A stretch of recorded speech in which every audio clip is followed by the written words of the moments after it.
ہم ہی سے ناواقف ہیں، ہم ہی سے ناواقف ہیں کہ ہم میں کیا ہے. میں خود مجھ سے ناواقف ہوں کہ مجھ میں کیا ہے، مجھ سے ناواقف ہوں کہ مجھ میں کیا ہے.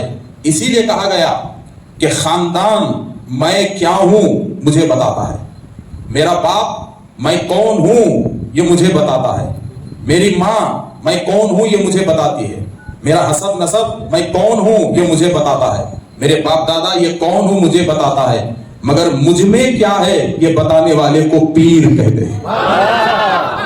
مجھ میں کیا ہے یہ بتانے والے کو کیا کہتے ہیں؟ پیر کہتے ہیں. اور پیر کی حکومت جسم پہ نہیں ہوتی، دل میں ہوتی ہے، دل میں ہوتی ہے. اور ایک چیز یاد رکھو، میں ہوں تو میں کتنا بڑا ہوں، تھوڑا سوچا ہے کبھی میں کتنا بڑا ہوں؟ اور آپ ہیں، آپ کتنے بڑے ہیں؟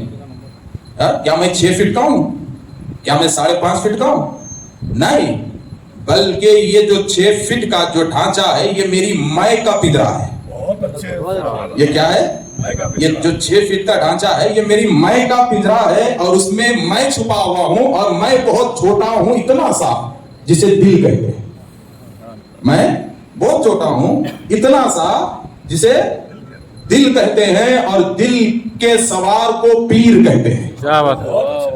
اور ایک بات یاد رکھو، مثال کے طور پہ میں کیسا ہوں معلوم آپ کو؟ میں اور آپ کوئی بھی ہو کیسے ہیں آپ کو معلوم ہے؟ آپ دکان سے ایک بلب خرید کر لائے تو کیا آپ کو پتا چلے گا کہ یہ بلب سلگے گا کہ نہیں سلگے گا، چالو ہوگا کہ نہیں چالو ہوگا؟ کیا ڈبے میں بلب چالو ملے گا، روشن ملے گا، روشنی والا ملے گا؟ نہیں، خاموش ملے گا، بغیر آواز کے ملے گا، بغیر روشنی کے ملے گا، بغیر روشنی کے ملے گا. بلب میں روشن کرنے کی صلاحیت ہے مگر وہ ڈبے میں خاموش ہے. آپ دکان سے بلب لیے، دکان والا بولا بھائی 2 سال کی گارنٹی ہے، تو آپ ہاتھ میں پکڑ کے یہ پوچھیں گے کہ بھائی چل تو نہیں رہا ہے، سلگ تو نہیں رہا ہے؟ تو دکان والا کیا کہے گا کہ روشنی تو اس کے اندر ہے، چلنے کی صلاحیت بھی ہے. آپ پوچھیں گے روشنی کیوں نہیں دکھتی؟ تو لوگ کہیں گے کہ بابا وہ اصل سے جڑا ہوا نہیں ہے، وہ اصل سے جڑا ہوا نہیں ہے، اس لیے کہ بلب کتنا بھی بڑا کیوں نہ ہو اس میں روشنی تو ہے مگر اپنے آپ سے وہ روشن ہونے کی صلاحیت نہیں رکھ سکتا، اپنے آپ سے روشن ہونے کی صلاحیت نہیں رکھ سکتا. ذرا بڑی اچھی مثال دیکھیے، 1 لاکھ کا بھی بلب آپ خریدو وہ روشن کرنے کی صلاحیت تو رکھتا ہے مگر خود سے روشن ہونے کی صلاحیت رکھے گا؟ نہیں رکھے گا، نہیں رکھے گا. اب یہ آپ کے سامنے جھومر ہیں، یہ جھومر کو آپ پاور بورڈ سے نکال دو تو یہ اندھیرا ہو جائیں گے، اس کے اندر کی روشنی نظر نہیں آئی. تھوڑی دیر پہلے تو روشن تھے، ہٹ گئے پاور بورڈ سے، ہٹ گئے اپنے پلک سے، تو پھر وہ اندھیرا ہو گیا، وہ روشنی غائب ہو گئی. ہم نے پوچھا بھائی تھوڑی دیر پہلے تو روشنی دکھ رہی تھی، اب روشنی کہاں گئی؟ تو آپ کہیں گے کہ مولانا پلک نکال دیے. کیا کر دیے؟ پلک نکال دیے. تو بات سمجھنے کی ہے کہ مجھ میں روشن ہونے کی صلاحیت تو ہے مگر میں اپنے آپ سے روشن نہیں ہو سکتا، میں اپنے آپ سے روشن نہیں ہو سکتا. مجھے کسی نہ کسی پاور بورڈ سے جڑنا ہے، اور اسی پاور بورڈ کو شریعت میں پیر کہتے ہیں.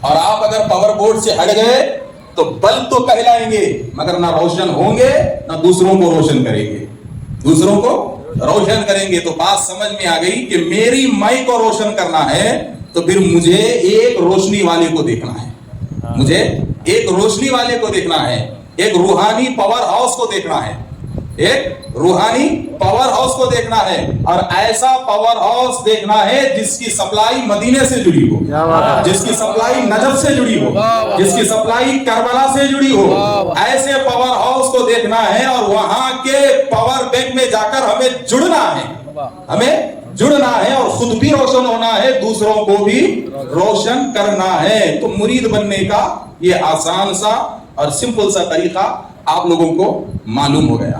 اب پھر دوسری بات، ایک چیز ذہن میں رکھیے جناب، دنیا میں 2 اہم کردار ہے، ایک استاد ایک پیر. دنیا میں 2 اہم کردار ہے. استاد آپ کو 20 سال پڑھا لے، مگر 1 سال آپ پیر کی صحبت سے محروم رہ گئے تو 20 سال کی تعلیم استاد کی بیکار ہے. 20 سال کی تعلیم استاد کی بیکار ہے. وقت کے امام اعظم ابو حنیفہ رضی اللہ تعالیٰ جن کو پوچھا گیا کہ حضرت آپ کی عمر کیا ہے تو آپ نے کہا 2 سال. سرکار امام جعفر صادق کیا مرید تھے؟ امام جعفر علیہ السلام کیا مرید تھے؟ تو آپ نے کہا 2 سال. بڑھاپے میں عمر پوچھی گئی سرکار امام اعظم ابو حنیفہ کی, تو بڑھاپے میں جب عمر پوچھی گئی تو کہا کہ میری عمر صرف 2 سال ہے. کہا 2 سال؟ ہاں 2 سال. پوچھا وہ کیسے؟ لولا سنتان ہلاک النعمان. کہا کہ وہ 2 سال مجھے امام جعفر صادق کی زندگی کے نہ ملتے تو نعمان ہلاک ہو گیا. اگر وہ 2 سال جو میں نے سرکار امام جعفر صادق کے ساتھ گزارے ہیں, اگر وہ 2 سال مجھے نہ ملتے تو میں ہلاک ہو گیا تھا. تو وقت کا بڑا امام بغیر پیر کی نسبت کے اپنے آپ کی زندگی کو ہلاکت والی زندگی سمجھ رہا ہے.